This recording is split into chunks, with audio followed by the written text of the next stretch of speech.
have 42 years of service for you. And I just need to get that from David. So I'm going to add 342. Okay. And I'll just need something. When I was 5, Jim. Sir? I started when I was 5. You're a good man, Quinn. All right, so that's my question to the committee as far as, I know I need to add David's experience in here, but do we want to say anything about our volunteer experience? Or do you think that would be, you tell me. I know. What do you mean about the volunteer and our career? So I think when you put it all in there together, it kind of encompasses everything.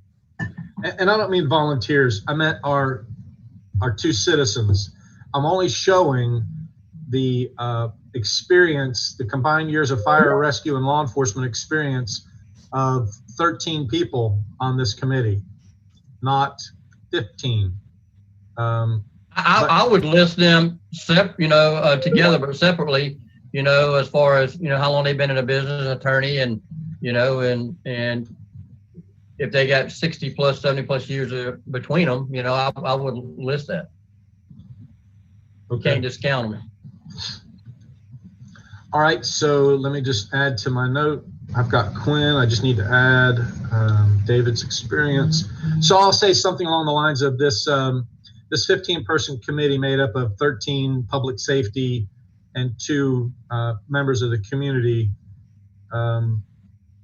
with the combined years of fire rescue and law enforcement experience to exceed, it's going to be well over 350 years of experience. Hey, Jacob, are we streaming?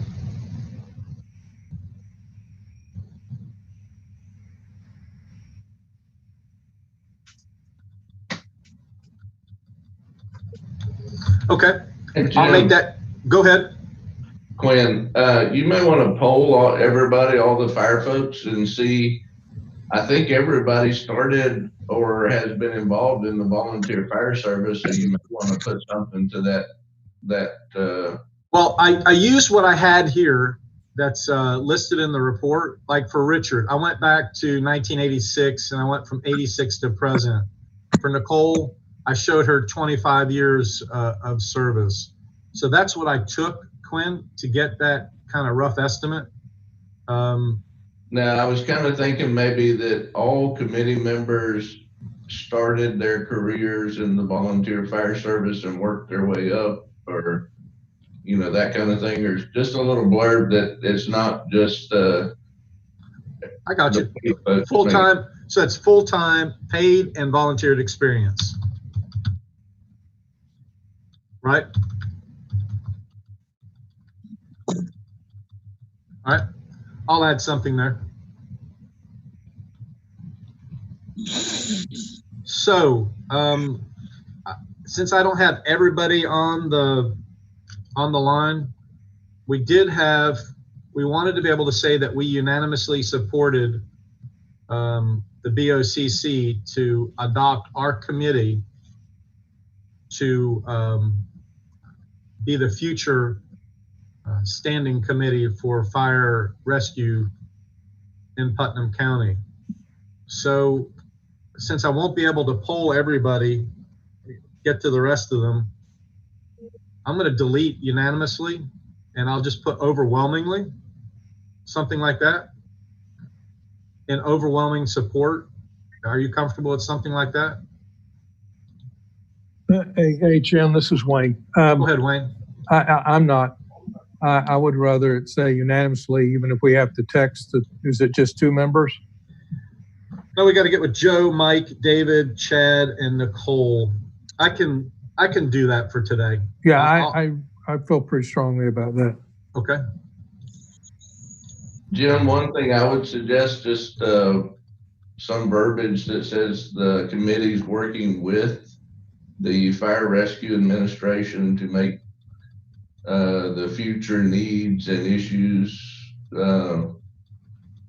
recommendations to the board, something like that. That way it's everybody's working together to move this forward, not different organizations and different. I got you.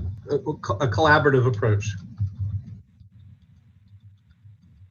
Wayne, you okay with that? Yeah, absolutely. I think you and I are on the same wavelength with that one. Okay. So I'm going to hold off on the amount right here until we finish the document. We can come back to it.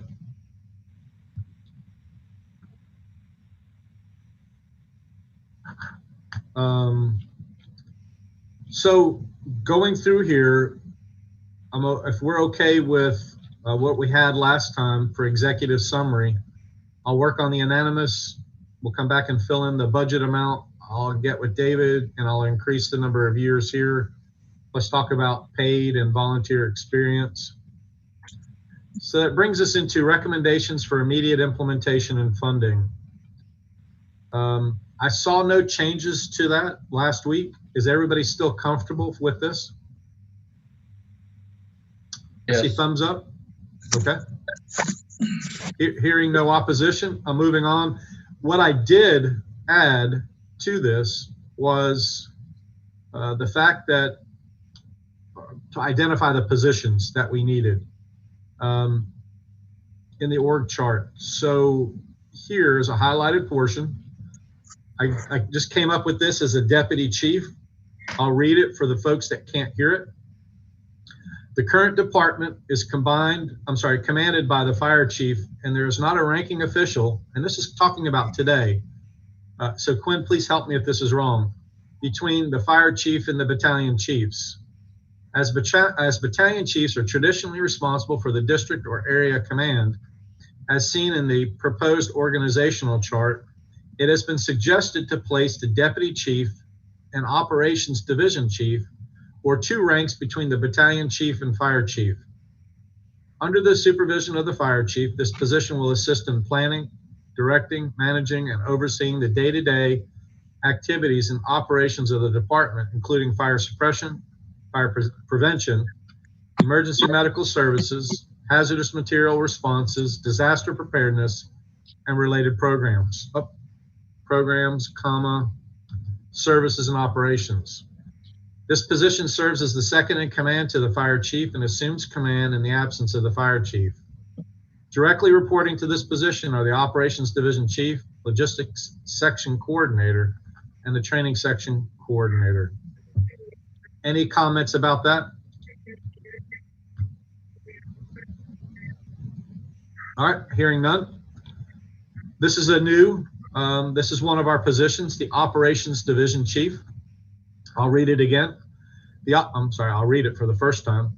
The operations division chief shall be the number 3 rated officer, and as such shall be the officer in charge of all department operations during the absence of the fire chief and/or deputy chief or designee. During normal or emergency scene operations, this position oversees activities of department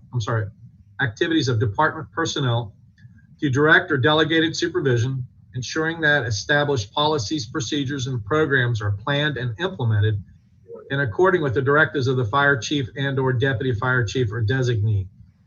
The operations division chief will directly oversee the 3 areas of fire and rescue operations, and will have 3 battalion chiefs, the EMS, and volunteer coordinator as direct reports. So that is the operations division chief. Any questions or concerns about that? Seeing and hearing none. Moving on to the fire captain. Although a current position in the department, the proposed organizational chart will require 3 additional captains to staff geographic areas in the county. That's all I'm going to say about it. We've talked about its salary above or below when we get to it. Any questions or concerns about the fire captain? Hearing and seeing none. The logistics section coordinator. I said this by far is one of the most critical positions in the proposed organizational chart. It is a position the committee feels will pay for itself within a year or less, and is one of the most obvious areas of need in this department, to include all of the volunteer fire departments. The position performs logistics activities in the department that include but are not limited to supervising, monitoring, and coordinating the procurement, storage, inventory, and distribution of department uniforms, personal protective equipment, rescue supplies, and equipment. Also responsible for the operation of the department's inventory management program. Please see logistics section below for more on this position. Any questions about that? I got a thumbs up from Wayne. John Chapman, you good with that?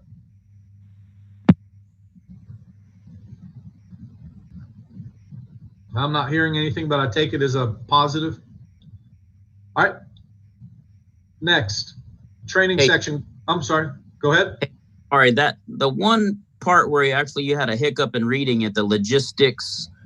Let me scroll my screen over. Logistics activities. Would it be logistical? Would that be a better way of saying that? Yes. Logistic. Thank you, sir. Good catch. Thank you. Training section coordinator. Although not absent in the department at this time, the task of training falls on the shoulders of several in the department. The committee has identified this as a critical position, one where the area of expertise will be directed to one primary staff member who can use the talent and abilities of others in the department to provide consistent, realistic, and industry standard training to full-time staff and volunteers, while evaluating the needs and assisting with the implementation of future training recommendations. Any issues about that? Okay. Help me with this one to make sure it's okay with you all. EMS coordinator. Much like the training section coordinator listed above, the responsibilities of this position are spread out to a few in the department. I need to put are currently.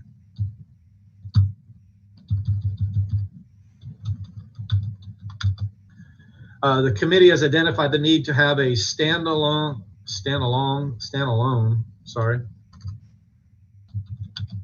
staff member responsible for carrying out the job descriptions for this position that include liaison efforts with other agencies, medical providers, and hospitals that provide service to Putnam County. I really didn't know what I needed to put in there, so I kind of took a stab at it. Quinn, can you, or any of you all that could potentially lead me in a better direction, or is that okay? I think that would be fine now until, they adopt that position and get a job description. I think it would more identify what we're talking about. Okay, Quinn, you good with that? Yes, sir. All right, good deal. Okay, volunteer coordinator. Before it was eliminated, this position, this was a position that was in use a few years ago. Is that a correct statement? Yes. Okay. This is a position, that is needed to provide attention and liaison. Hey, Jim, I'm sorry? Could you, before it was eliminated, this was a full-time position? Can you put that in there? Yes, sir. Because that would let them know that was a full-time position. Absolutely. This is a position that is needed to provide the attention and liaison capabilities to all volunteer fire departments in the county. This is a position specifically requested by our volunteer fire chiefs to ensure lines of communication are not adversely impacted as they are today by the current department organizational structure. Are you all okay with that? Jim, Gary. Go ahead, Gary. I'd like to add in there and see what the general consensus is, everybody. But from the volunteer side, they're requesting that we be part of the committee that when they're doing the hiring for this position, that we have a say-so in the person that's picked to put in that position. They feel like it would help out a little bit to make sure we have the right person in the right spots. This is when we've always had a volunteer on the committee, on the interview committee to do that. Yes, sir. What they would like to do is be the one that picks the person to send it over to the county for hiring. That way we can establish some rapport with them and make sure that we're going to get fair representation. So would it be fair to say here, Gary, that the volunteer fire chiefs request to be part of the selection of this person? Yes, something of that language would be fine. How does the committee feel about that? Well, Gary, you're the president of the association, right? Correct. Well, I think under the association, I mean, you should be able to pick who you want on that committee. That'd be fine. Yeah, they just the fire departments and the chiefs would really just like I said, they'd like to have an input. That way we can make sure that the needs are met. So either how the committee would like to go with it, just give me some input, sir.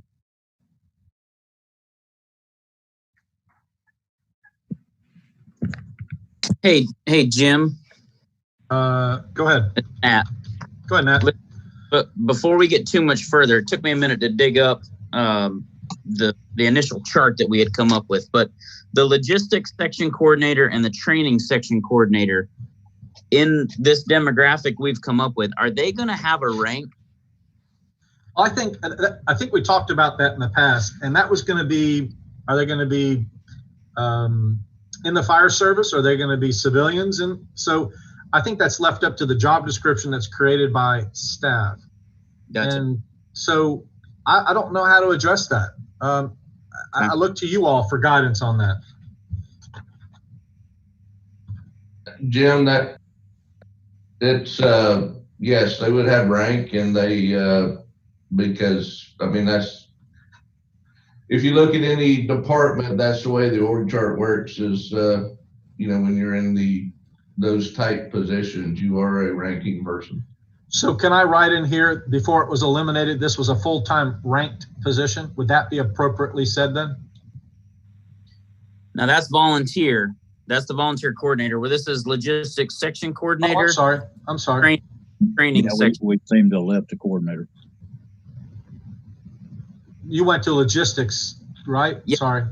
It, like I said, it took me a minute to dig up the paperwork to look and see if we had ever noted that. Because I thought I'd remember hearing something about it in our notes, but I couldn't find it. I would say just get with Quinn, because, you know, Quinn just said, you know, that they would definitely have some rank, and I think that would be listed in the job description. Is that right, Chief? Yeah, that's right. So I just put in here the ranked position. I'll just put that, if that's okay with you. At least we're talking about it here. Nat, will that be okay? Yeah, absolutely. And it was just a question posed. No, I think it's a great question. I think so. Good to have in the job description. Guys, hear me again finally? Yeah, we got you, John. All right, I apologize, technical difficulties. Why does the logistic coordinator have to be a ranked position? They're basically a supply coordinator. I mean, why do they need to be a rank? I'm not against it. I'm just curious as to why. They'll be making decisions. Go ahead, Quinn. Can you hear me? They'll be making decisions on purchasing and supplies, and if we only have one thing, who gets things, you know, where's it go, here, there, that type is what I can certainly see them needing to be able to do. Okay with that? Okay, good. Okay. Hey, Jim, it's Richard. Go ahead, Richard. I don't want to keep backing up, but I missed it earlier. That captain position, do we want to call that a fire captain? Because that sounds like it's for the fire side, or over the, it even could be misconstrued that it's over the volunteers, but it's fire rescue right now captain? it's just called captain. However, the chief has it in the current org chart, is what we should keep the title of it as. Chief, is it just captain? Currently, yeah, they're all just battalion chief, just captain, that kind of thing. But okay, we'll change it. That's a good call. I just don't want the board to seem like we're creating a new fire captain position.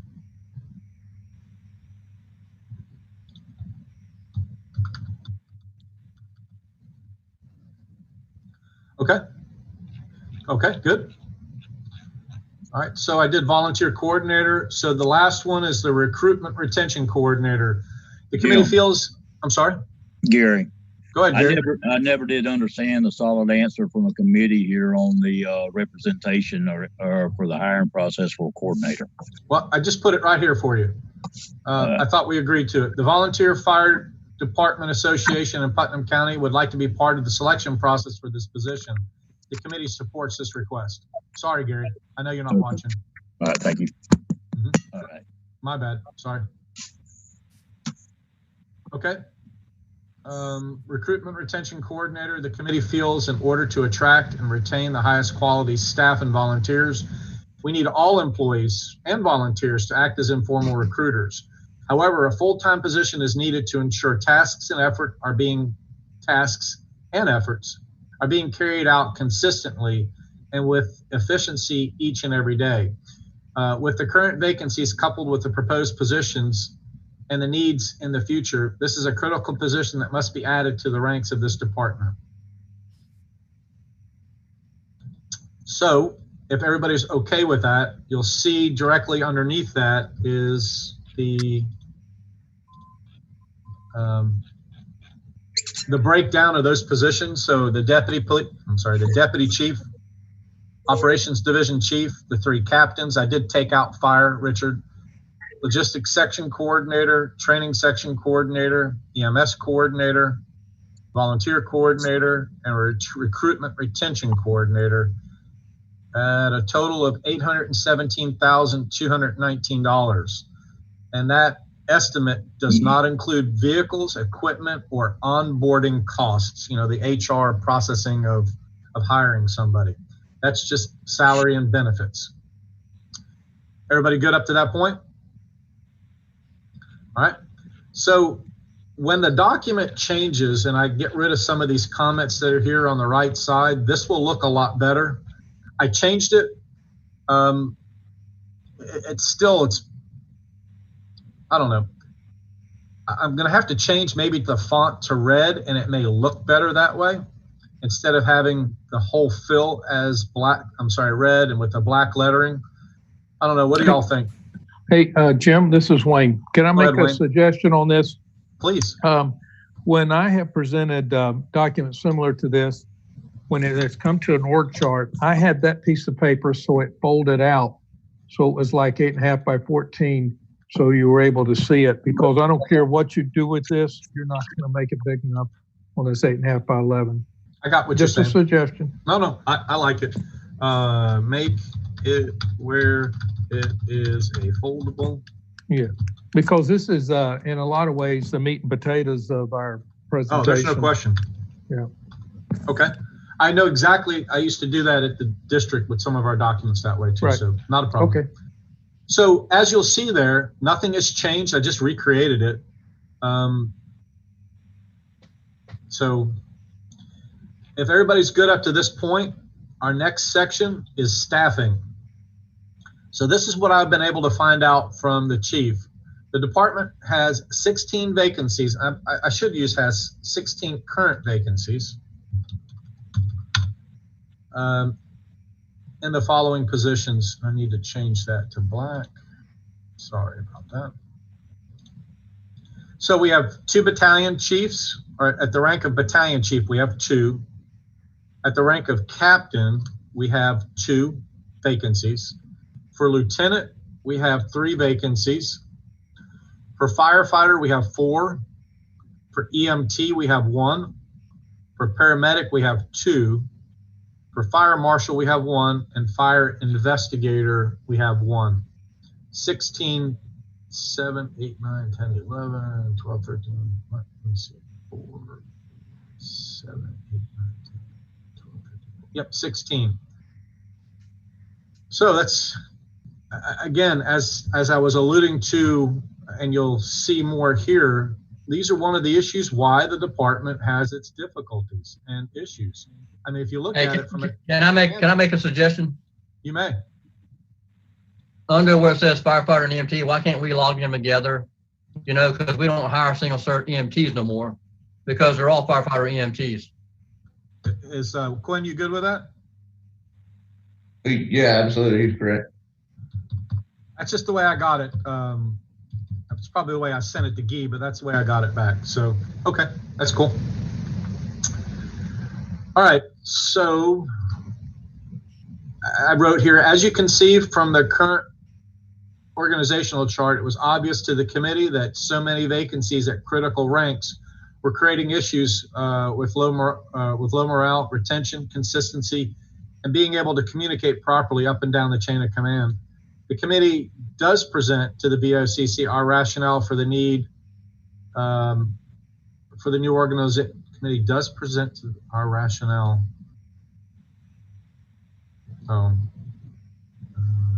Committee does present to the BOCC the need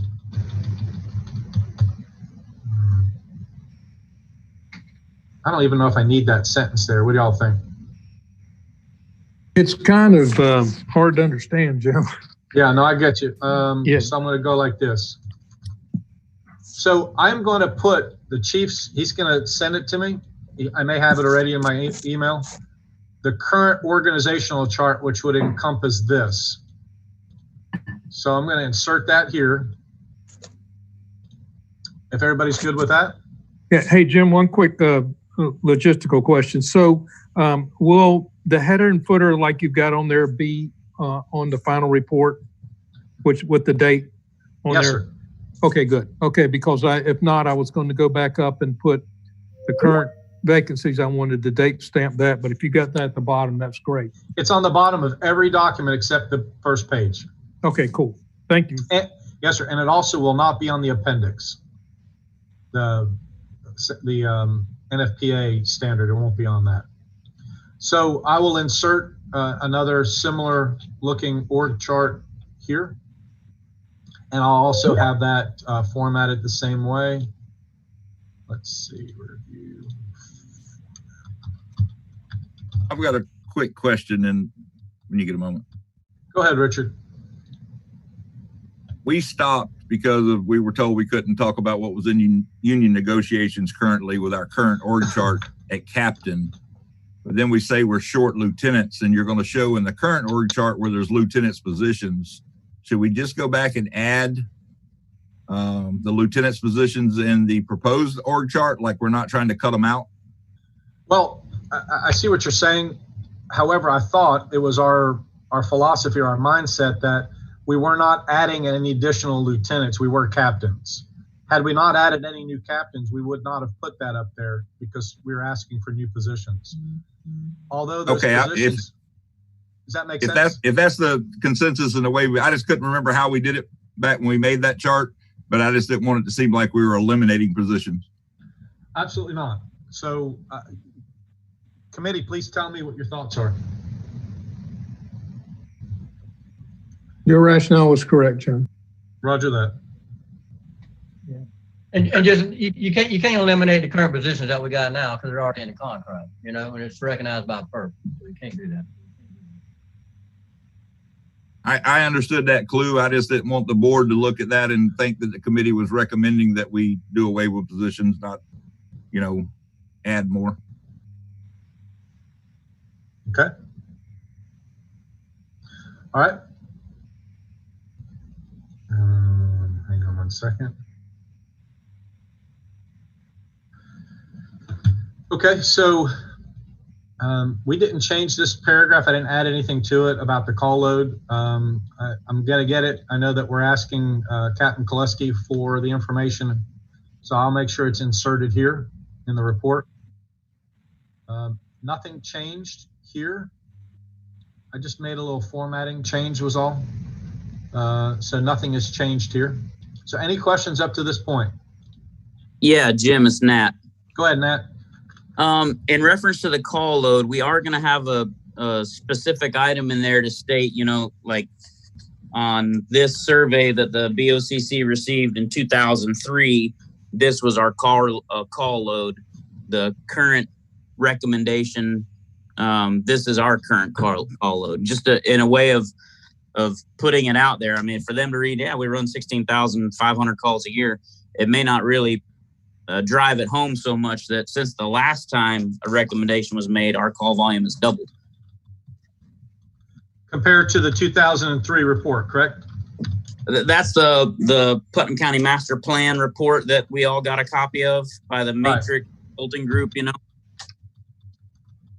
I think that's a good point. Everybody else good with that? I can show a quick comparison to the two. Y'all are all right with that? Okay, good call, Nat. I'll take it. Okay, so moving on down to now capital improvements. Chief, I'm going to need your help here. The chief sent me some information on capital improvements. I sent it to you all also. Let me go find that.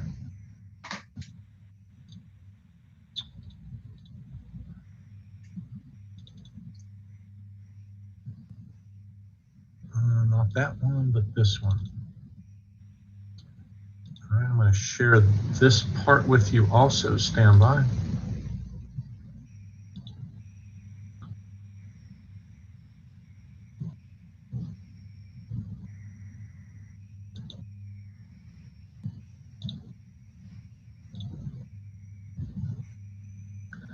Hey, Jacob, where do I find now?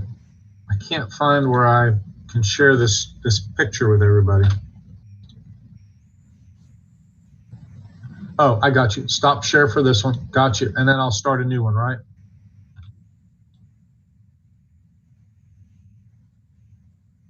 Oh, great. Thank you, Jacob. All right. So this is what the chief sent me. And so what I did was I took, well, hang on one second. Give me one moment. Try to catch up where I need to be. So what I took was like shelter retrofit. So this is what he asked in the last year's budget, 2019-2020, for $25,000 for shelter retrofit ES. Chief, can you tell us what that is? This, on what you're looking at, the way they break these things out is you've got different categories. The first one that you've got is facilities. So anything construction-wise, retrofitting, building, that kind of thing goes on one sheet. And then if you look over on the next sheet, the vehicles, equipment category is in there, and it's broken out by division. So if you've got this on the one you're looking at, you got the shelter retrofit, EMS replacement mobile homes, EMS station retrofits, new fire stations, and then over on the next sheet, you've got all the ambulances, cardiac monitors, vehicles, fire apparatus, and everything else on the following pages. And then if you look on the next sheet that you've got, that's what's proposed for the coming budget year in the next 5 years. So what you're looking at, this first one is the previous 5 years. Okay, so I may have been confused then. Go ahead. If you look, it started in 2015, and then right. You go all the way down to the bottom. All right, so I didn't understand that then, Quinn. So I chose out of here what I thought would be important for this year. I did. So I saw $50,000 EMS station retrofit. Is that in the next document also? If not, do we want it, or do we want to strike it from here? Actually, you need to take this out because this is the previous 5 years. Okay. And put in the 2021 in the next 5 years. All right. So that's a good, I didn't understand the two. So, all right, let me get out of this document. So, hey, Jim, so Quinn, are you saying then that the document from 2015 on should go away then? I sent that just as a reference. What we're looking at, or should be looking at, is the next coming budget year forward. That's this one here. Yeah, I got you. Okay, yeah. So in other words, what I hear you saying is don't present that to them. That's just a little bit confusing. Is that what you're saying? Yeah, exactly. And that, quite honestly, that document that's there, the 2019-20 has changed. It's different this year on what was actually requested versus what this actually shows. But the current one, the 2020-2021, is very similar to this year, but a little bit more. So. Okay. All right. So looking at the 2021, there is station refurbishment at $350,000. So I will add EMS station retrofit. I mean, is that a key thing? Does it have to be done, Quinn? I mean, obviously you're requesting it. We're requesting a lot of other things, or is this something that can come later? No, Jim, our stations were built in like the main station was built in 92, 4 sometime. The 86 and 82 were built in 95. So, and nothing has really been done except a coat of paint here and there and a little. So we've really got to get these stations. The board did year before last bought 2 mobile homes to replace Floor Home and Aquila. And we did get Satsuma moved rescue in there, and then 84 we moved rescue over there. But we've still got the main stations, the hardened stations. We've got to get, you know, some significant refurbishment, and this will do probably 1, maybe 2. Okay. So if we're okay with that, so I'm going to put EMS station retrofit at 350,000. I'm going to now show fire station repairs. I don't see, is that fire station retrofit, Quinn? The next one where it says 2 is new fire stations, and that's 2.7 million. And then the next bullet, or it says fire station retrofits, that's 550. That's to start retrofitting some of these other stations. So we'll keep fire station retrofit, and that's at 550,000. Yes. And then we're only looking at 1 fire station right now. That's all we were talking about for the east end.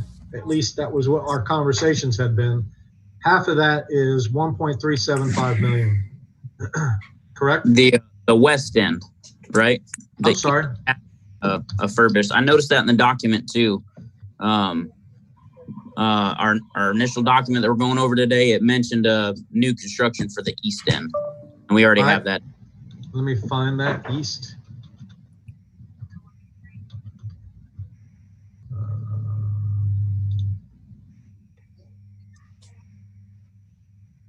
Well, that was correct. That was staffing. So East Palaca. Matt, the only one I found was this one here.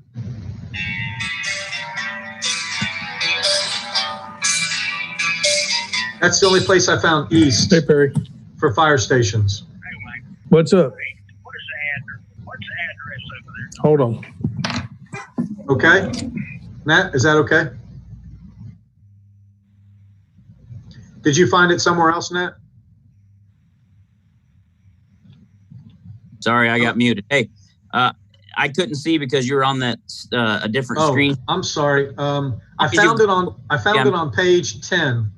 It's the first bullet, second bullet on page 10.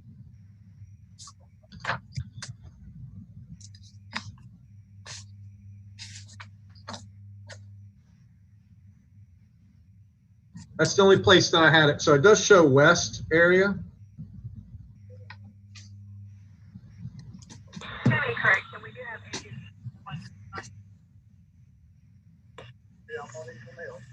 Have you seen it? Yes, sir. I'm pulling it up now again. So the 2021 for the new fire station would be for the 2.75 would be for the west end. Well, that's 2. I don't know, Quinn, where were you going to put those 2 stations? Well, if you look at the reason I put 2.7 in there is we've got to start looking at other locations. And the fact of the matter is there's not even a dime to do any of these in the current funding source. So this is painting a picture on what the needs are. If you look at those, you know, over the next 5 years. So I got it. But for right now, for this report, it should be the 1 station, and then as we talked about, preparing for future growth, right? I mean, if we ask for 2.75 for 2 stations, I don't know. I think that may be a lot of sticker shock still, although we need to talk about what comes after immediately. We're talking about. Well, and this is what I submitted back in, April, May timeframe. So all right. my my thought process is if we don't sticker shock them, they're never going to prepare for or get ready or, budget or fund. So, and that's what I've been doing for the last several years on these kind of things. But if you, what's going to happen is if you say I need this one station for this one amount, that's all they're going to look at, but it may not come for 2 years, 3 years. I understand. That's why. So I'm going to switch screens real quick. Give me 1 second. I'm sorry to interrupt, but I've got to cut out. I've got a call. All right. Be careful. So looking at this screen, can everybody see it again? So I wrote here, the committee has had the opportunity to review the department's 5-year capital improvement plan for stations, trucks, fire and ambulance, and equipment. The committee recommends the VOCC direct staff to identify a realistic 5-year capital outlay request and move forward with a plan for funding and implementation. That's what I was looking at to cover us after this request here. If the committee wishes to put in 2 stations at 2.75 million, I'm certainly up for doing that. I just need to know what your direction is. I think, Jim, we talked about if the SAFER grant does come through, then there'll be extra funding for firemen. He may actually need 2 stations. Where would the second station be, Quinn? We'd probably look at another station over towards either west or south, but or central. Because any of the areas could justify it. Just playing the devil's advocate here, if we look at our call load, and obviously we'll see a big difference between the 2003 report and now, I just want to be able to without seeing that data, the current data, I just want to be able to show them without, we talked about no pie in the sky stuff right now of basic necessities. I mean, if you believe we can support absolutely paramount importance to have 2 stations right now, I say we do it. If you think we can get away, go ahead. I don't mean to interrupt, Jim, but Chief, why don't we say that, hey, we definitely need a station in the west end, but why don't we do the 5-year plan every year we build a fire station? We put in there that we need a fire station every year built to the needs of the county, because we're going to definitely need that if you look at the ISO ratings in some of these areas, because, you got to be within 5 miles, to start looking at decreasing, these ISO ratings. And then you have to have the water supply also to meet it with all the training and everything else. So I would say we go with a new fire station in the west end. That's a must. We need it. We need it now. And then every year right now, we build a fire station every year within that 5-year plan. And then the next 5 years say, hey, we're going to keep building and building upon that. Well, I agree in concept, but what you've got to look at is we're not necessarily building new stations just for paid folks. What has happened is all of the fire stations need something, like I said before, and there's no station out. Some of them need total, they got so much mold and roof and all this other stuff. They're going to have to be torn down and redone. So we've got 18 stations currently, and we've got, as ISO, as we build out, a new subdivision, we'll have to build one, those kind of things. So I'm just saying we need to make sure it'll be more than one, but there's got to be a long-term plan to get it done within a short period of time. That makes sense. Yeah, and I definitely understand that. I mean, and some of the stations that's got all the mold and stuff, I mean, not necessarily you're going to have to build it on that same piece of property. You might build it somewhere else that's going to, say, hey, reduce the response time and, increase the efficiency within that area, whether it be a volunteer station, or a pay station. And I'm sure a lot of volunteer stations probably need retrofit and replace also.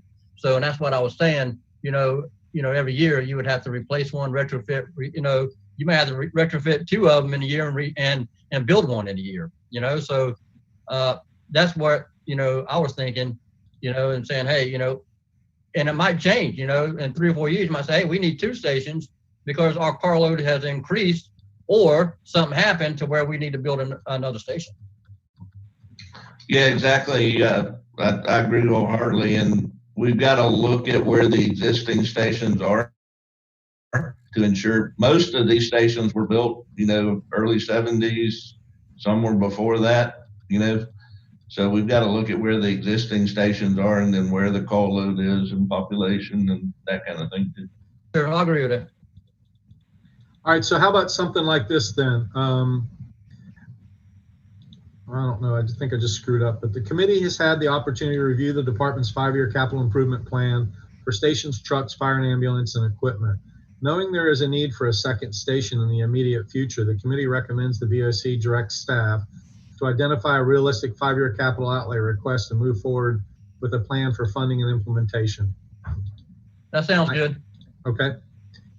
All right, going back to the list, let me not share this screen now with you all. Stand by. And I'm going to another screen. Here it is. So I have the new station, which is 1.375 million. I have the fire station retrofit at 550. So, and I have the EMS station refurbishment at 350. So going to the next page, from an EMS standpoint, Chief, what's listed here? I know we talked about the 10th ambulance. It's listed below. We can certainly put it here or keep it below, your choice.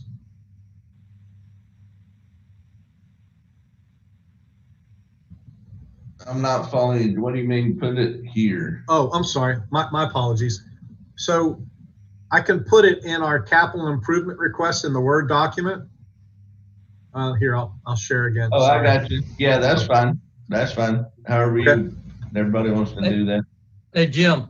Go ahead, Quinn. Instead of just, that's right. Instead of just putting it here, we're going to mention that 10th ambulance too when we speak to the board. That way, that they won't miss it in this schematic here, but we'll also say, hey, we need that 10th ambulance.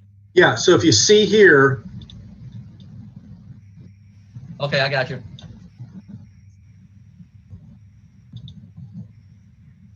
Is an ambulance $650,000 for one ambulance? Yeah, you better not be. That's two. Because I see it says ranked. Okay. Yeah, over on the side is a ranking they came up with. So it's half of that? Yep. About $325,000 for an ambulance? Yep. Hey, Chief. If we go with the smaller type of ambulances, the 4-wheel drives in some instances, maybe like that, is that cheaper than the bigger ones? Could we look at maybe reducing some costs there? They're right at 280 to 300 for the smaller ones.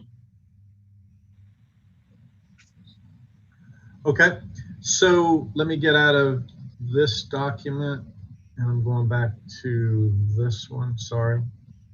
Jim, just for the committee, just so they know, anything that is considered capital is something $50,000 or more.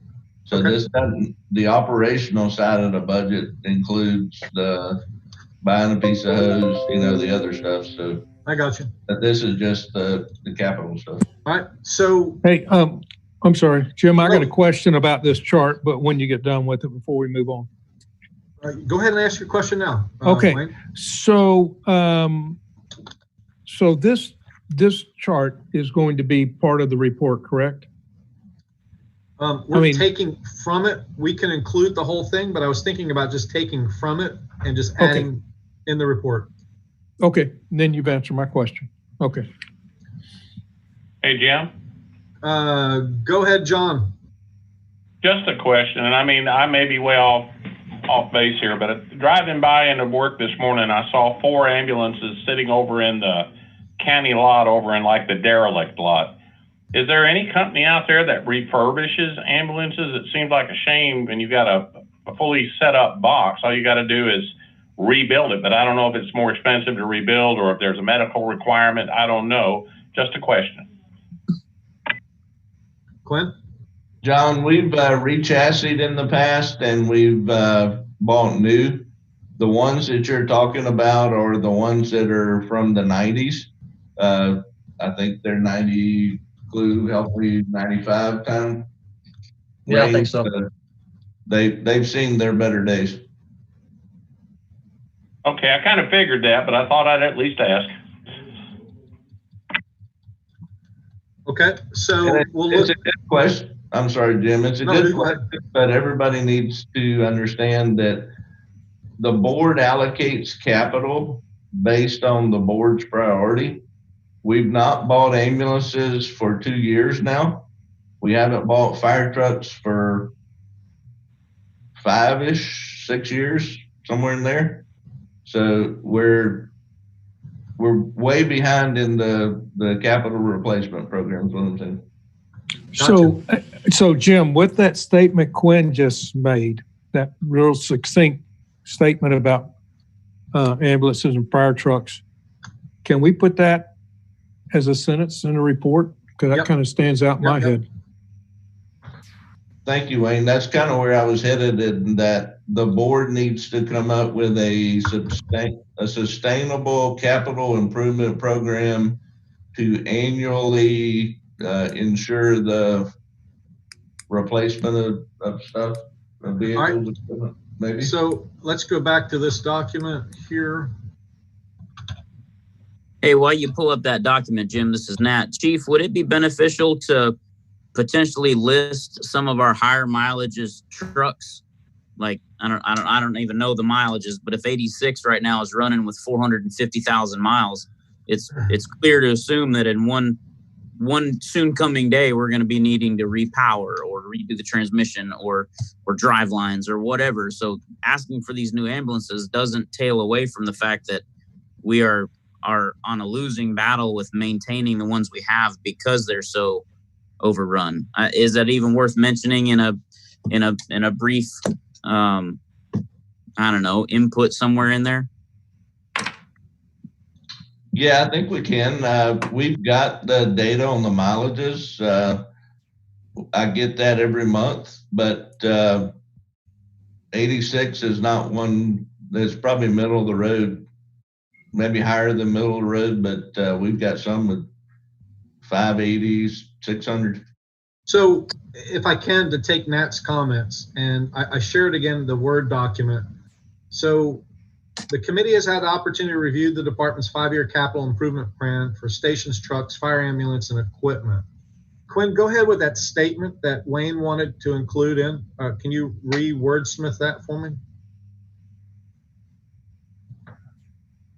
The board needs to have a dedicated funding source for capital to ensure that the frontline equipment and vehicles are in top working order.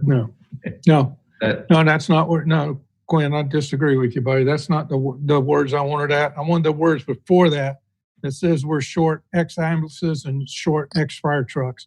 To me, that makes a bigger impact. We haven't. I got you. Yeah, the board has not funded those positions in years, or those that equipment. I think that's what Wayne was looking for, right? Yeah. Right. I got it. Go ahead, Quinn. I'll get you the exact date when we bought the last trucks, but the board needs to have a sustainable capital improvement program to ensure that annually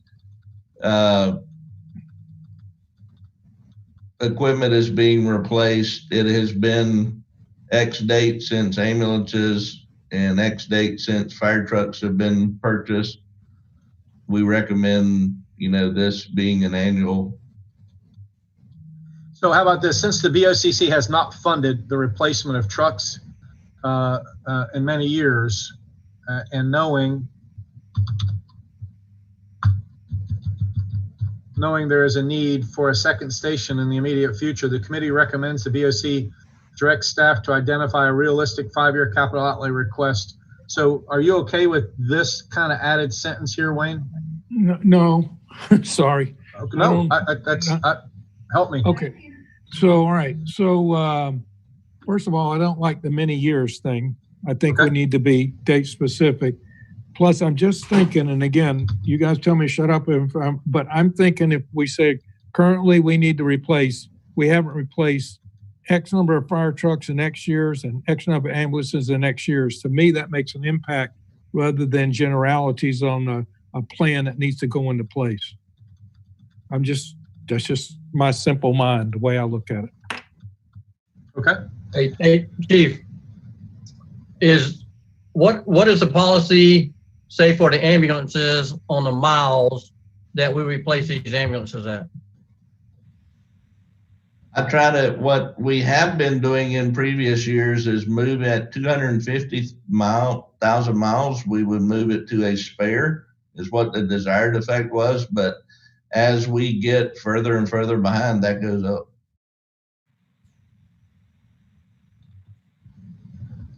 Would it be beneficial for, like, maybe I don't know how the sheriff's office does their vehicles, but could we lease the ambulances for 2 years and replace them like every 2 years? I mean, would it be beneficial to do that, or be beneficial to just keep buying them and ragging them out?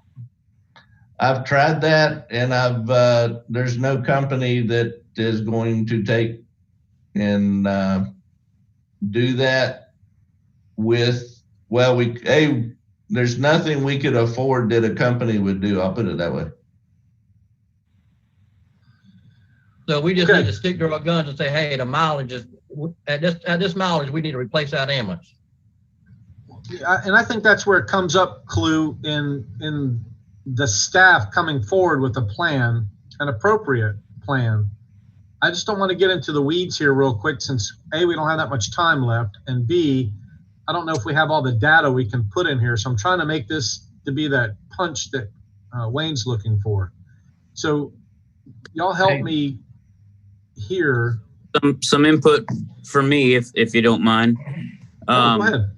Statement. It's been so many years since the county has included new rescues in their capital improvement, and it's been so many years since the county has included capital improvements on fire trucks or whatever, listing that time frame out.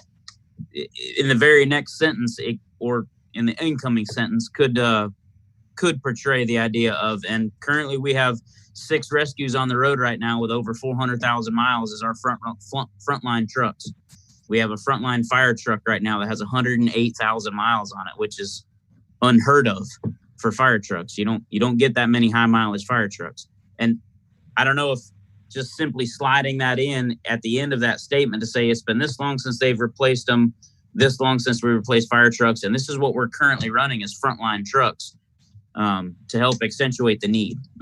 Just what I'm thinking.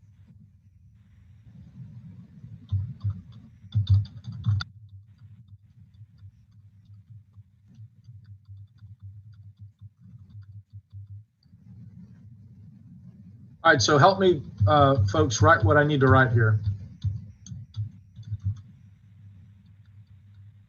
I think Wayne was right on. If Chief Romay can get you, I don't know if it has to be an exact date, but we haven't bought an ambulance since 2017 or 2018, and we haven't bought a fire truck since 2016. That kind of puts exclamation points on your statement there versus a generality. Okay, so purchased the last fire truck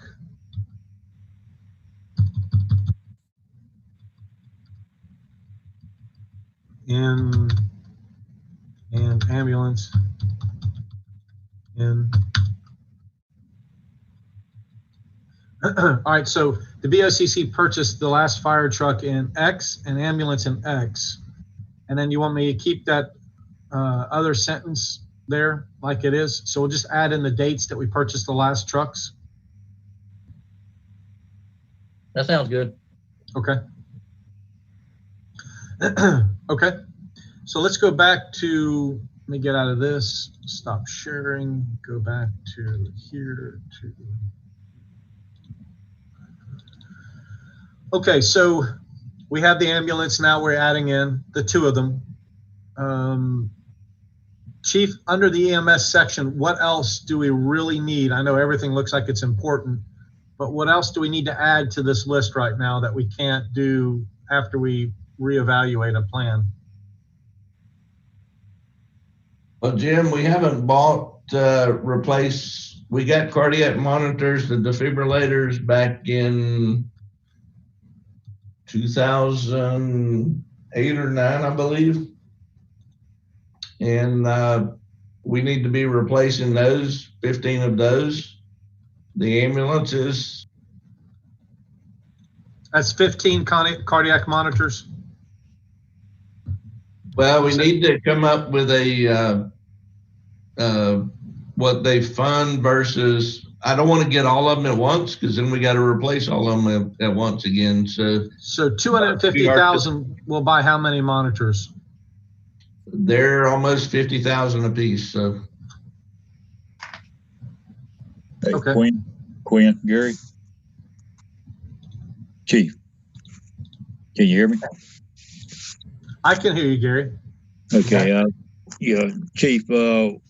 What I'd like, this doesn't have to go in there, but while I have you here, we need to look at too is that all the volunteers that's running all the AEDs, they have pretty well starting to exceed some of their life capacity also. So that may want to be figured in with this.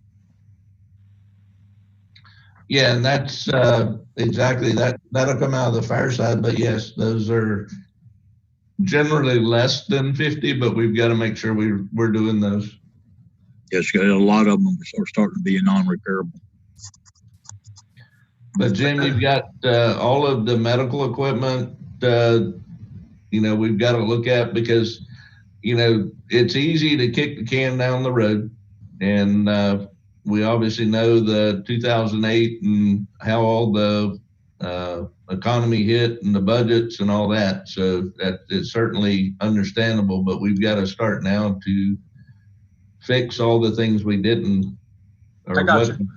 All right, so Quinn, out of the EMS part that you have for 2021, we have cardiac monitors and have the ambulances.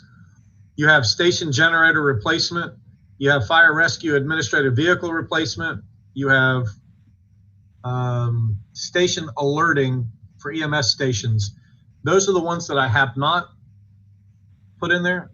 Are we using any of those right now, or are we just going to say that'll be part of the 5-year plan for the future? Tell me what I need to write from that EMS section there. I would put the cardiac monitors / medical equipment for 250. I would do the generators, the ambulances, and then the rest we can do on a 5-year thing. Got it. So the EMS generator replacement, that's the one that goes out at the main office at Ori Griffin? That's one of them, yes. We've got each station we've got several that need replacing. Okay. So that's one generator replacement for 100,000? No, I think that's 2. They're 50 a piece for the big ones. Gotcha. And also, Jim, Nat sent me their engine that they're in is a 2016. So that was the last time a engine or tanker or whatever was bought. Got it. Thank you.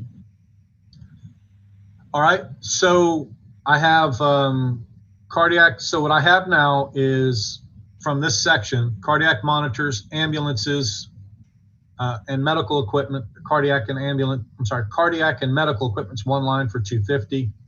Ambulance replacement for 650.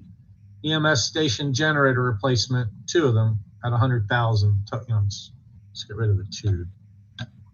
Okay.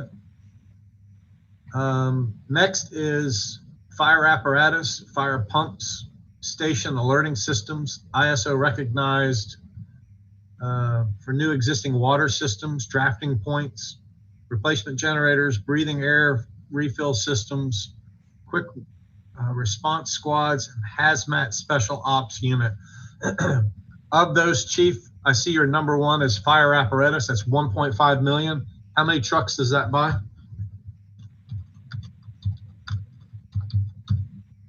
Hold on a minute, let me figure.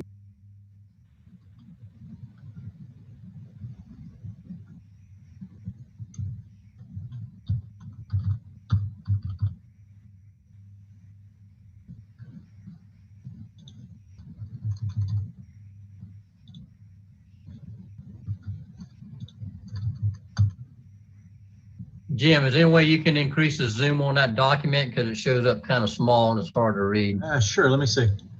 How about that? That's fine, thank you. You got it. Jim, that's 3 trucks. Okay, got it at 1.5 million, and we definitely need 3 trucks.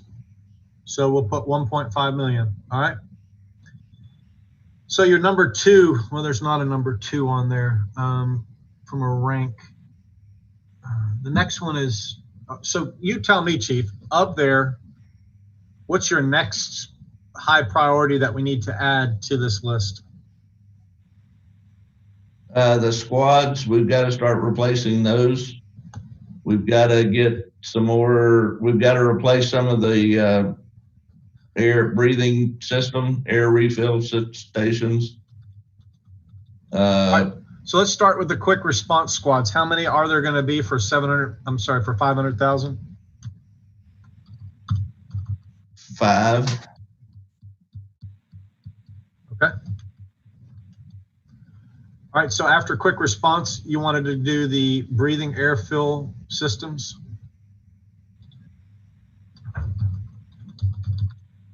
Yep. And then we've got generators, and then the ISO recognized water systems. We need to do something there. The 1.5, we could probably spread out a little bit more since we don't even have funding or which water system we're going to target first. So the way that reads, it's an ISO recognized firefighter capability to new existing water systems drafting points, just like it reads, right? Yeah, and what we've put in drafting points and the rivers, we put in drafting points in other locations, but we've also, if we can expand the water system and put in additional hydrants with these kind of things, that, we've got to look at expanding waters, what it's doing. Hey, Chief. Hey, I have a plan, but I'll get with you later and discuss maybe some water options for you. Okay, good. All right. So, Quinn, that's $1.5 million. What are we looking at then for an item or a cost here? Do 500 for now, and then we'll keep the others in for the rest of the year, because by the time we've got to get the infrastructure in place to even support all of this. Okay. Hey, Jim, right. Is Nat.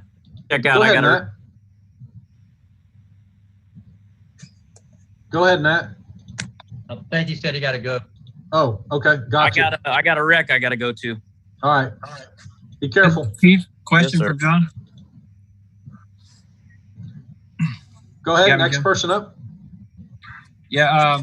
Under this ISO capability in waters, is that going to be replacing broken drafting points? Because I know things are in disrepair, but I know in the south end, I think we've got 6 drafting points that are out of service and have been that way for several years.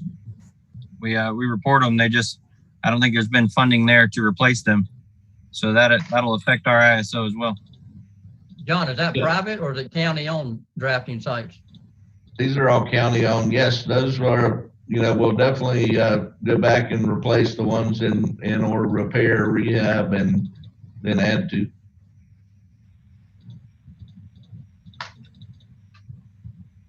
All right. Hang on, I'm trying to fix something here.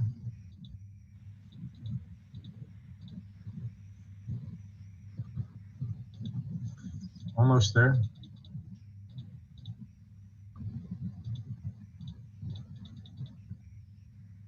And then 500,000. Okay, so Quinn, what else after ISO recognized What was the last thing you said? Did you get the breathing system, the generator? I didn't get the generator. Yeah, we've got to replace the generators. We've got several that don't even have their generators, have been down for quite a while. Fire generator replacement. And again, this is 2 at 100,000. It's 50,000 a piece, right? Yes. Okay, based on that, if we're not adding anything else, that would be a total of $5,905,000. So I need to take that $5 million number, put it with the number we have above. So it's 5,000,002. So that's right around $8 million of new funding so far.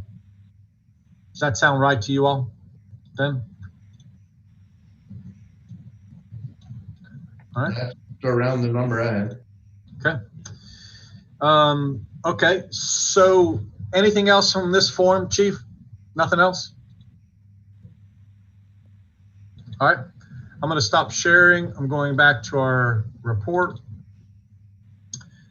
And as you can see in the report, I just changed. So I added EMS station retrofit for $350, fire station retrofit for $550, a new fire station west end for $1,375, ambulance replacement for 2 at $650, cardiac monitors and medical equipment at $250, EMS station generator replacement, that's 2 at $100,000 total, fire trucks 3 at $1.5 million, quick response squads 5 at $500,000, breathing air fill systems 30,000, the water capability at 500,000, and then the fire generator replacement at 100,000, and that comes up to be $5,905,000. All right, everybody good with that?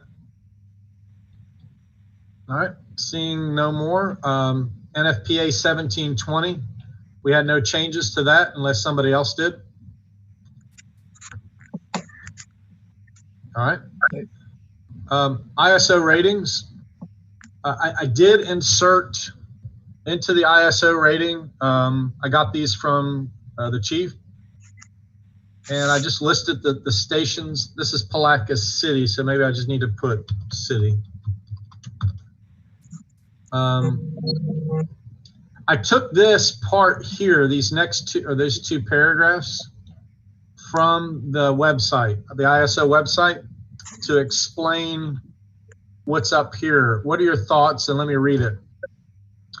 When ISO develops a single PPC for a community, all community properties receive that classification. However, in many communities, the ISO will develop split classifications, which they revised in 2013 to reflect the risk of loss more precisely. An example of this, of the split classification, is 4 and 4X and 4 and 4Y.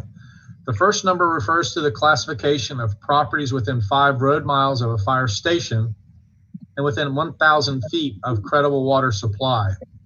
The second number, with either the X or Y designation, applies to properties within 5 road miles of a fire station, but beyond 1,000 feet of a credible water supply. ISO generally assigns class 10 to properties beyond 5 road miles. So for that first paragraph, any concern or questions about that? All right, hearing none. X and Y classifications replace the former 9 and 8B portions of a split classification respectively. For example, a community formerly graded as a split 6-9 will change to a split 6 and 6X. Similarly, a community formerly graded as a split 6 and 8B classification will change to a split 6-6Y classification. Those designations reflect the reduction in fire severity and loss and have the potential to reduce property insurance premiums. So the reason why I put that in there is that we have X's and we have Y's, and we have split designations. So I wanted to be able to show what that meant. Does it work for y'all? Okay. Volunteer fire departments. I didn't change anything until we got here. I'm sorry, here. So if you look at the document, this is information that I got from Gary. Quinn, I didn't get yours yet, so let me just start with this and y'all tell me your thoughts. Staffing a volunteer fire department with volunteer firefighters means the county has no requirements for paying the volunteers. This changes if the firefighters ever stop meeting the definition of a volunteer, and the Fair Labor Standard Act, or FSLA, regulates that definition. Once a firefighter is no longer a volunteer, then FSLA rules on minimum wage and overtime apply. Under FLSA, volunteer firefighters can never receive hourly pay. This requirement falls, I'm sorry? All right. This requirement falls well short of establishing a complete ban on payments. The county can pay the volunteers a nominal fee, as well as expense reimbursements and some reasonable benefits. While the fee should not be tied to productivity, it can be paid on a per call basis, and it can be paid as a monthly or annual, can be paid on, should I say, a monthly or annual basis. According to the FSLA, the fee cannot amount to more than 20% of the total compensation the county would pay to a full-time firefighter. As an incentive to recruit and maintain volunteers, the committee recommends the following. So are you all okay with these two paragraphs? Yeah. Go ahead, Quinn. One thing I would add in there is the county implemented a incentive program in 2006. And you can put C attached or something, and I'll get it to you. So the county did implement an incentive plan? Yes, it's paid per call, and then a training, $400 for training. If you bring your certificate for Fire One, wherever you get it at, we'll give you a check for $400. Likewise, if you go on the Fire Two, we'll give you another check for Fire $400 and so forth. So based on what Gary's going to give us here, is it meet what's here, or do we just keep the current plan that you have? So that's my question. I don't know. Now, what I was going to say is have a blurb in there that this incentive program needs to be looked at and updated. But I don't want to get into the you're gonna pay $20 for this one and $15, because you're talking a lot of book logistical finance kind of things. Yeah. And plus, one thing that the auditors have been talking about with finance is the requirement for proof for individuals going to calls, not simply a spreadsheet that somebody sends in like has been done. So the whole program needs to be looked at and updated, but I wouldn't get into a detail that's tying the board to, because they may want to do more. There's other programs that can be done. Hey, Jim. Hey, yes, layman's point of view, I think Quinn's right on target here. I thought the note I made on this when I reviewed it this weekend is I thought we got into the weeds too much on this particular part of the document. Okay. And I could see a commissioner saying, well, wait a minute, for vehicle crashes, let's go $20. So let's genericize this a little bit. And I think Quinn's on target. I got you. You're absolutely correct. So I have here, the county did implement an incentive plan in 2006. However, the committee recommends the BOCC reevaluate this plan, period. Or do you want to add more there?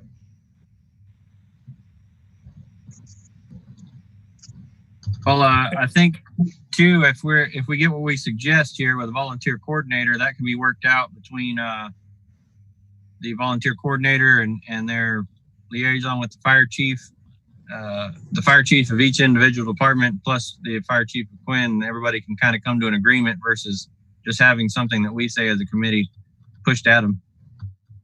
I think you're right on target with that. Can you repeat it one more time?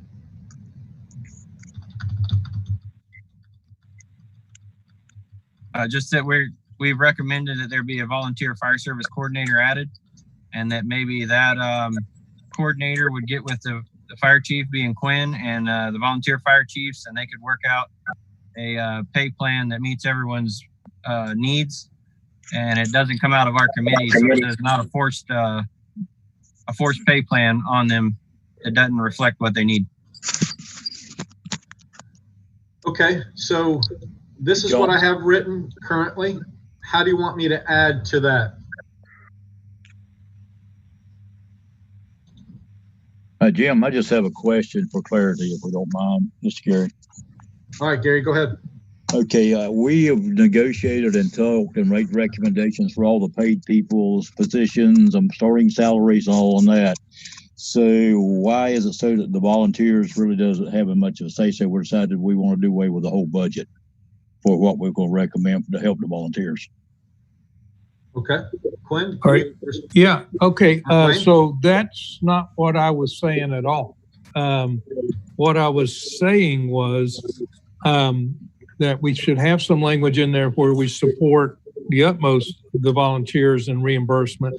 But I just felt we were getting into the weeds too much by saying, you know, $10 to this, $15 to that, and so forth. I could just see the commission getting caught up in changing those in particular items, rather than not leaving it up to the volunteer coordinator working with Quinn to implement what's really needed by the volunteers. That's where I was coming from. Okay, I understand that, Wayne. I appreciate it. Yes, it could be worked out. The problem we have, if you'll notice on the document, we've actually been submitted that since 2016 of April. The volunteers have tried to do a lot of implementation here, and with Chief's hands being tired, our hands are tied, and we've never been able to make no headway. So the volunteers have done a lot for this county on a shoestring budget, but we just like to kind of be part of the system. Yeah, if we can increase it, then we need to help those guys out too. I 100% support that. And Gary, I do too. We've just got to make sure that what we're doing is not only doable and we stay within the law, but we've also got to look at the auditors and finance and all those new things they're wanting to ensure that we're complying with the totals. So that's why the whole incentive program needs to be looked at and improved. Oh, I'll agree with you. All on the same page. Yeah, I agree with you. So for a matter of process, the highlighted section that I have here, the county did implement an incentive plan in 2006, and there's currently a line item in the current budget, department budget, to address these needs. Is that correct, Chief? It's put in a personnel line item. It's not a specific incentive line item. So, but there is currently, should I say, funding, some funding. Yeah, the board has funded this. They've never balked at funding it, so that's never been an issue. But it was done in 2006, and like Gary said, we've got to look at the whole program. Okay. And obviously, I agree the numbers need to be improved, but there's other ways or other things I think we need to add to that. There can be a retirement. There could be some other incentive things that the recruiting and retention folks look at, and you know, what are other people doing? So I don't want to tie us to just one thing and think we're fixing it, but I think it's a holistic approach to making it better.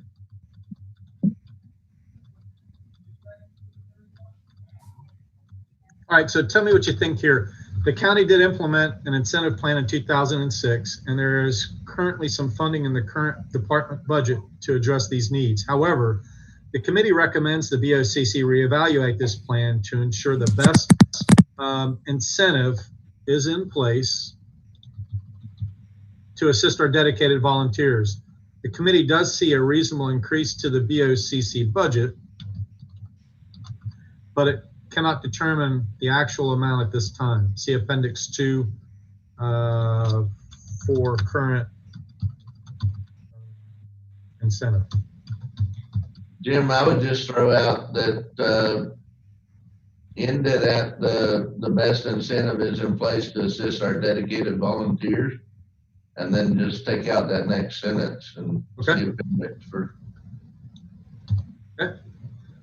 So you guys are good with it. So it'll read, the county did implement an incentive plan in 2006, and there is currently some funding in the current department budget to address these needs. However, the committee recommends the BOCC reevaluate this plan to ensure the best incentive is in place to assist our dedicated volunteers. End of sentence.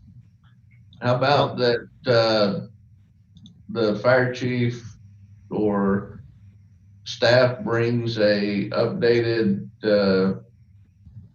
incentive plan to the board for their approval, something, review and approval? Wait a minute. I'm saying. Wait, does that have to be approved by the board? Yes, sir, it does. Okay, I didn't know that. Yeah, when I wrote the one in 2006, it was we went through the various renditions to get it, and the board did approve it. So Okay. So Quinn, you want me to add to this last sentence, or you think it stands? Because if they have to reevaluate it, or recommends the BOCC direct staff to reevaluate this plan, would that be better? I think the way you had it before, I'd defer to Wayne on that, but Wayne?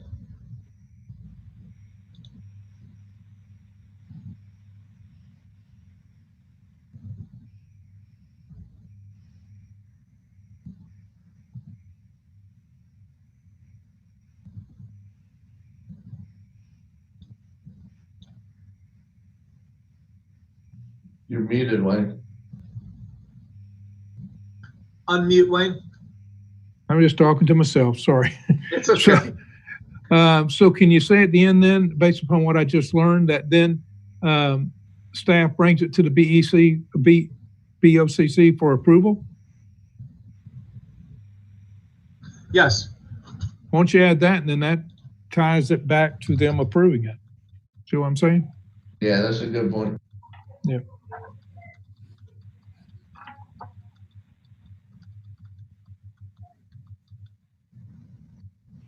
How about that then?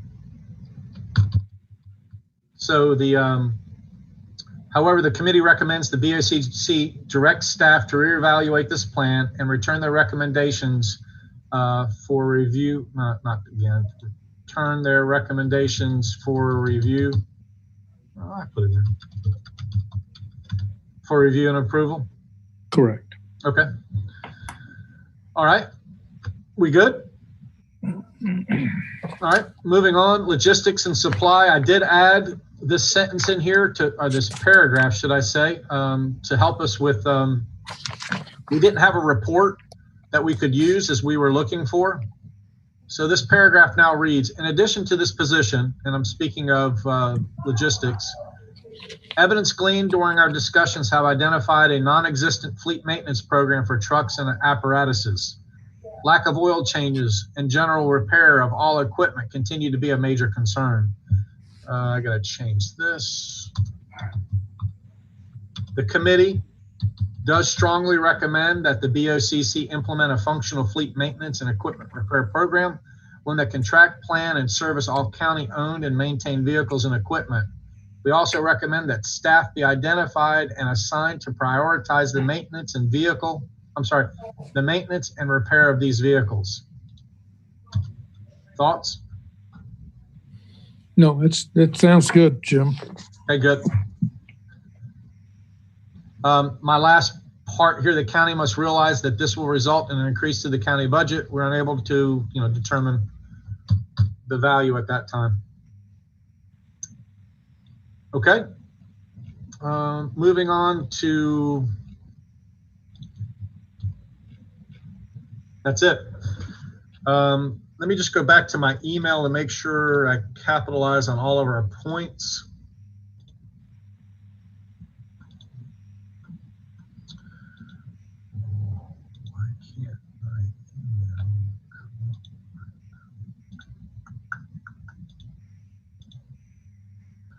Okay.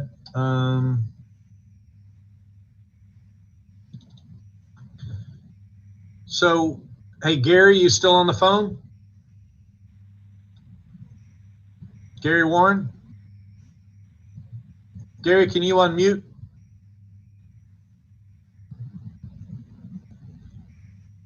Yeah, I was trying to. My screen switched on me. Go ahead, Jim. All right. So I just want to kind of recap. I need your Quinn. I need a document or a logo from you, and Gary, I need one from you.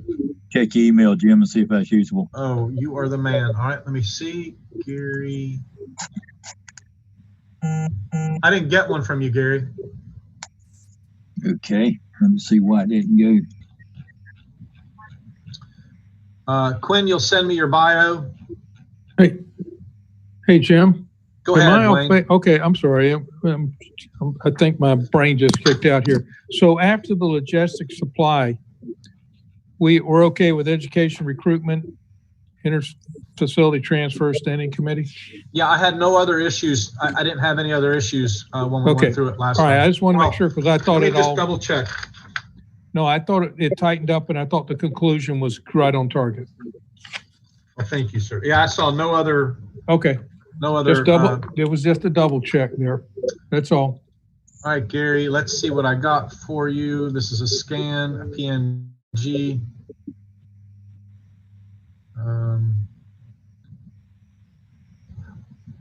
I can try to find. Hey, Gary, if I find that same patch somewhere, it says volunteer firefighter in a better. Can I use that and just put the Firemen Association information underneath it? Yeah, that's fine, Jim. Okay, got it. Thank you. I'm not real good. We're trying to do all this stuff. No. It's okay. It's part of a team effort. So from a total cost perspective, trying to look here. So we had $817,219 for that staff here on the screen.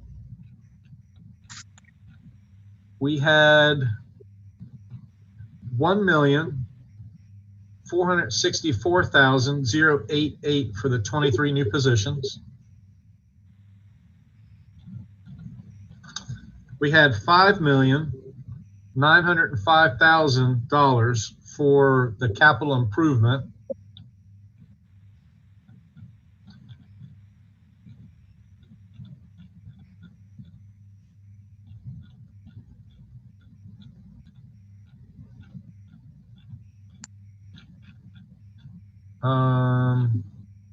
Let me just fix this formatting thing before.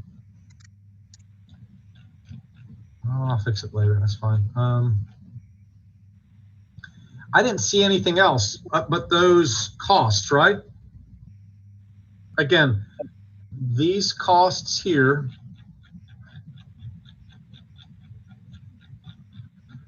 Come on, I can get to it in a second.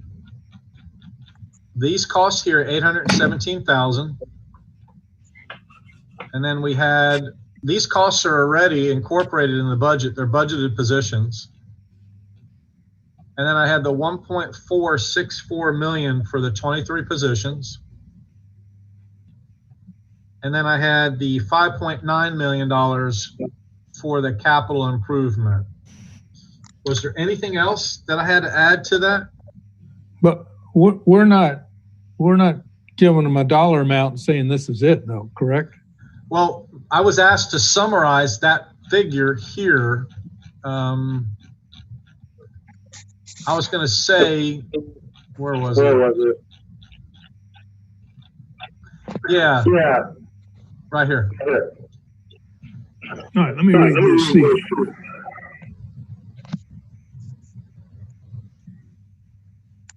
Approximately, okay.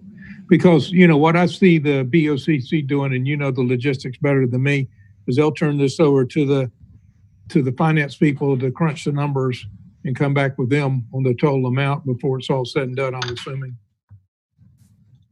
Oh, I understand that. So it's $8,186,307. And again, that's just initial money. Right. But this is not what we need moving on. And that's what I'm saying. I think because I'm thinking down the road now, Jim, and again, getting off track here a little bit, but just to get it out. So I'm thinking down the road, if they're going to conceptually think about doing something along a Better Place plan program, that they'll get the accountants involved to really figure out what the current number is and what the future number is. I agree. And I think that's why it's important that we say it here. It's important to note that this is a one-time fix. I'm sorry, this one-time fix will not keep this department from quickly falling back in disrepair. They must continue to upgrade as the department grows. So I think we solidify our position for that amount. I think you're right on target there. Good. Okay. Wayne, am I off base in saying something to the fact of after the 8 point whatever in new annual funding? So they realize it's not a one-time thing, you know, you got to go along with the Senate. Well, but that's not gonna. You're not gonna have that same funding each year, Quinn, because of the buildings. Yeah, and that's what I think is going to happen. Second, after they workshop this thing, which I'm assuming they will, is they're going to turn over to the accounting people, let them actually flush out current budget requirements and several years down the road budget requirements, whatever that may be. So we're okay with what it is, right? I think so.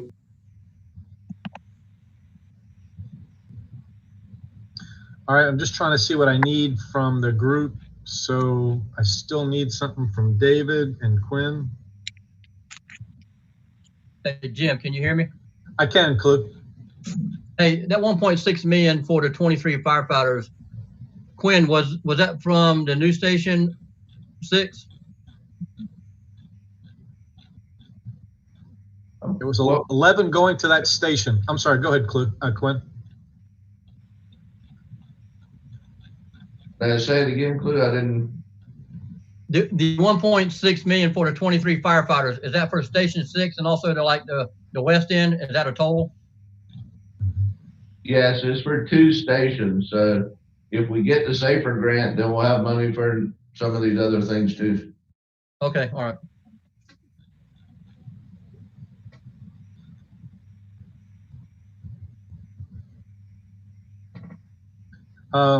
Hang on. I'm going through the list, just making sure that I have a good list for everybody to work with.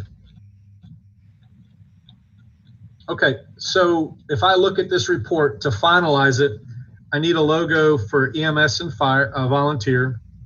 I need David and Quinn's information. Of course, then I can go back and populate the table of contents. I need the current organizational chart for the fire department, or I'm sorry, the fire EMS department. I need the call load data. And I need the date the last ambulance was purchased. I need to call those not in attendance to get the unanimous. And then I think that's it. What do y'all think? Yep. Go ahead, Wayne. Hey, so what happens next, Jim? Help me. Well, I'll finish this up. As soon as I can get everything I can get put together, I'm going to send this out to everybody. Please look at it. If you find a spelling error, if you find something that still needs to be changed before tomorrow, please shoot it back to me. I think our report's done. This is not adding new. This is just, clarifying from a formatting standpoint. And then tomorrow would be our presentation. And I had a couple of comments already from the group that I had contained in some notes. One of them, I've got to really solidify what we're paying for trash comment. We'll certainly key on the needs for capital improvement. But my plan, and I think based on the comments that I've heard from the group, is that, oh, sorry, it's not what I wanted, is I will look at each of these sections and have a small, have some comments in a PowerPoint presentation, as far as our introduction, talk about our mission statement, identify who our committee members are, again, briefly summarize our executive summary, and then break these points out just with some talking points. I don't see this as being a very long presentation since they have the report, but I'm certainly going to hammer home some of the key areas of each one of these sections to talk about the importance, some comparisons. Your thoughts up to this point, Wayne? Yeah, okay. So you present it, I'm just trying to think. So you present this tomorrow. If I had to guess, and I can't hazard an educated guess, I'm assuming they're going to workshop this. I would assume so. With you present at the workshop, I'm assuming. With all of us present. Again, this is a team effort, right? I understand, but okay, so I'm not familiar with how workshops work. So workshops open to the public? Yes, sir. Okay, all right. So then it's workshopped. All right. Okay, I got it. So, okay. Hey, so Mike Perry, are you still there? I don't think Mike's been on at all. Oh, okay. All right. So, all right. Well, then I'll touch base with Mike on a plan that, okay, never mind. I know what I got to do there. You've got your own separate plan for thereafter. Yep. Yeah, yes, what time is the presentation for the board tomorrow? The board meeting starts at 9. I think, let me go look. I think we had a time certain, or there was, just give me 1 second, Clue. Let me look. Jim, and see I think it was quick. just under presentations in the beginning. I think you're right. So let me just go double check. And can you send the Zoom stuff out there for all of these folks so they can? Yes, I will. Minutes and agenda. Hang on 1 second. Jim, one other question. Do you think they want each of the committee to be able to, or do you want the committee to be on the Zoom call with the ability to talk or that kind of thing? Absolutely. Give me 1 second, and if you'll hold that thought, Quinn. Yes. So what I'm going to probably ask, maybe they change this presentation schedule that we go last, that maybe Julianne goes before us. I don't know what their thought may be on that, but because that last presentation, other than codes enforcement, is pretty much it. So there's a 9:10 mandatory solid waste meeting.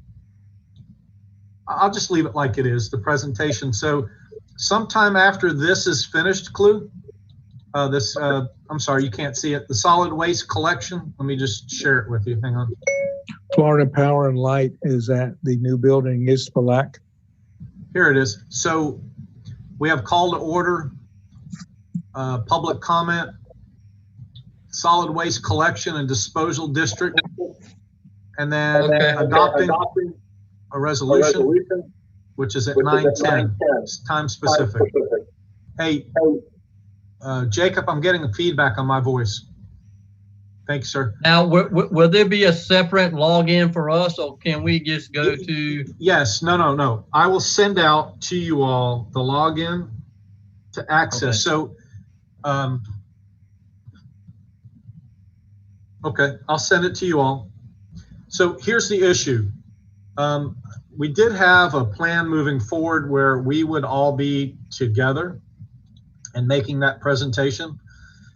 So I have the requirement now to wear a mask until August the 7th, and I'm not contagious. I have no issues, but I need to take precautions.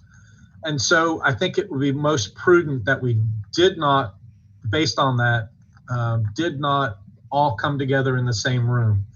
So I will make the presentation much like I am here, and I would ask that each of the 14 members join via Zoom just like you are now, make the presentation. I'll be able to introduce the committee.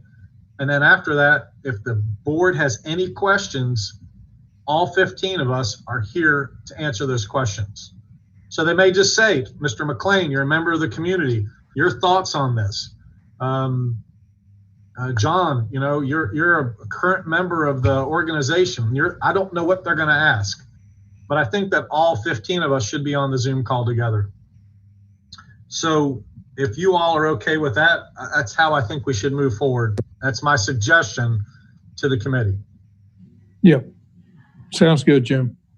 Okay. And I like that. And I think once you have, everybody's unanimous decision and everybody's logo up there, it's going to be one solidified commitment between all of us, saying that, hey, we're all in agreement with, the document, and this is what we bring to you in support of our findings.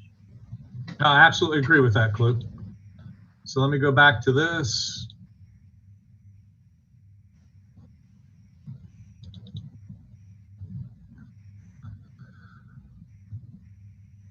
Okay.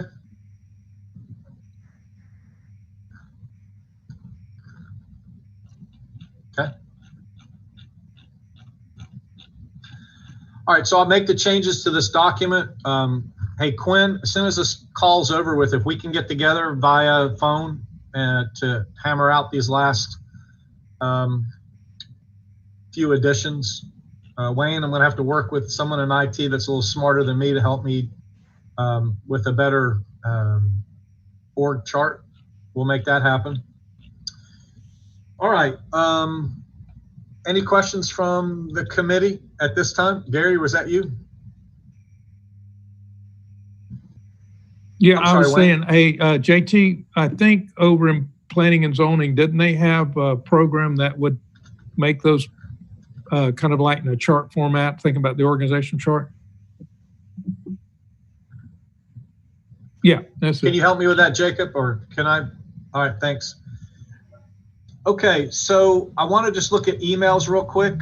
I have found, just from a public standpoint, there's nobody asking that I could see at this time. There's a message from Mr. Tim Ho.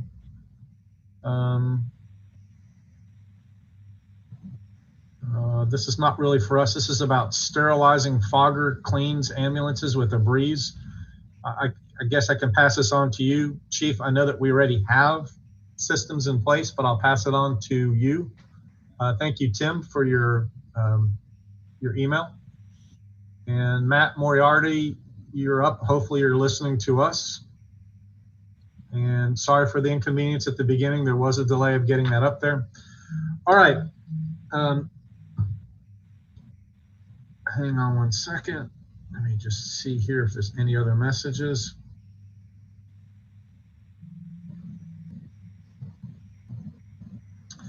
So here at the end of this report, based on what we have presented, and let me go back to it again. In our report, especially the part about volunteers, when I look to Gary and John Chapman, and then Richard, I know he had to go on a call for service, but I know you've had approval through this in the past. I just want to make sure that what we see here meets the approval of not only both of you, but the association, since you represent them. I just want to make sure that I understand that you guys want to have that access to be there as part of the selection process. It's in here. But I want to make sure what's written here is absolutely good with both of you gentlemen. Gary, can you find a way to unmute? Yeah, I'm unmuted. I was just reading back through it one more time, Jim. I've highlighted it if you can see it. Just take your, can you see it or do you want me to read it for you? No, I'm fine myself. Okay. John, you good? Yeah, I'm good. I'm just looking through it, checking it out. I think for now, this is really good. Yeah, I like right. it also, Jim. The only thing not to be changed anything on it, I just would like that we emphasize as we go down the road with this committee to help the volunteer stations. The county has not really put much effort in trying to help them. I think we can bring some of the stations back up on their attendance and also the response and their ISOs with a little help and guidance. I agree.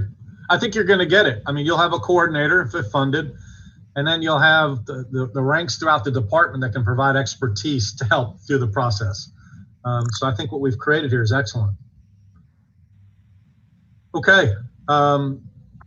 Anything further? Let's look at the agenda just to make sure that I didn't miss anything. For tomorrow, we've got the presentation. As soon as I get that put together, I'll shoot it out to you all. And anything else? Any other comments from the members of the committee? All right.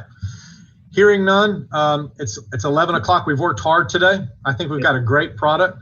I'm really looking forward tomorrow to bringing this project home and putting it in the hands of the BOCC for them then to run with it and to hopefully be appointed to be those representatives to monitor forward. Someone was saying something? Yeah, it's Gary. Jim, I had a question. I couldn't, for some reason, my mute button wouldn't work again. But I just want for clarifications for me on it. The email that was presented in from one of the commissioners, we decided that we will not discuss that or use that in contents in this. Well, we can go back to look at that. I went back and looked at or listened to the first meeting and respectfully, and I don't want to create an argument or an issue. I didn't see anything where we were not directed to receive any information from elected officials. So I listened to it, the first charge from Terry Turner, and I didn't see anything there. So I'm certainly only one on this committee, your facilitator. I think that's left up to you to determine to use that information like it would be from any other individual. So I give that back to the committee. Yes, we're pretty well ready for our presentation now. I just think there's some valid points that may look out that may help the volunteer organization. And I think we're going to have to still rely on the volunteer and help that force for a while because it's going to take a while to implement. Oh, there's no question. I agree with that. I absolutely do. Hey, Jim. Regarding who is it, John Chapman? Chapman. If we're going to discuss this proposal by Larry, are we going to discuss that now? Are we going to wait? What do you want to do about it? Well, I think that was left up to you as volunteers, as you as committee members to look at. That's the reason why it was sent to you. Let me go pull up the email and I'll share it with everybody. While you're pulling it up, just share my 2 cents worth. As a chief, if I read that email correctly, he's suggesting that each chief be given $200 a month, basically to put us into the chain of command sort of thing. I feel like we're already in that chain of command, and $200 a month ain't going to make or break me or probably any of the chiefs. I don't really think it's a good idea. If we're going to put that kind of money into the budget right away, let's use it to help pay for that volunteer coordinator. I'd rather see it go that way. And I think that's what the commissioner was telling us is that, hey, this is just a recommendation I want to make. I'll read it exactly, and let me just share it with everybody here real quick. Just give me 1 second.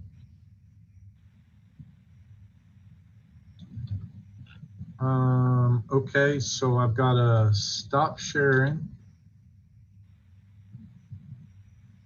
And I have to start sharing, okay? So if you can see this, it says, I want to make a recommendation to the Fire Service Committee that all volunteer fire chiefs come under one command and are employees of the county. Part-time, they get paid $200 a month, $2,400 a year, and all ISO and other required fire service documentation be completed.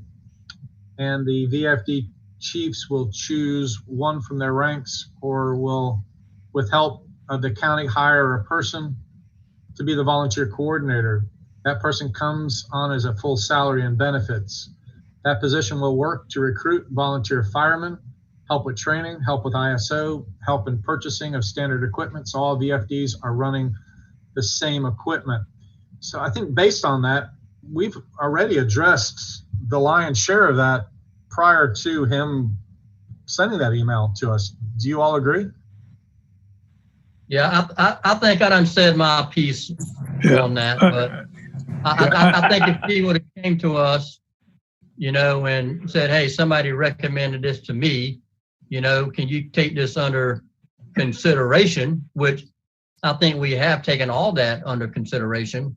And I think all that is addressed in our recommendation that we're going to do to the board. Right. So to get back to John Chapman's comments, I'm sorry. Oh, I'm sorry. I thought I shared. So You're trying to. all right, let me stop and let me share screen. This is what I want. I want to share it.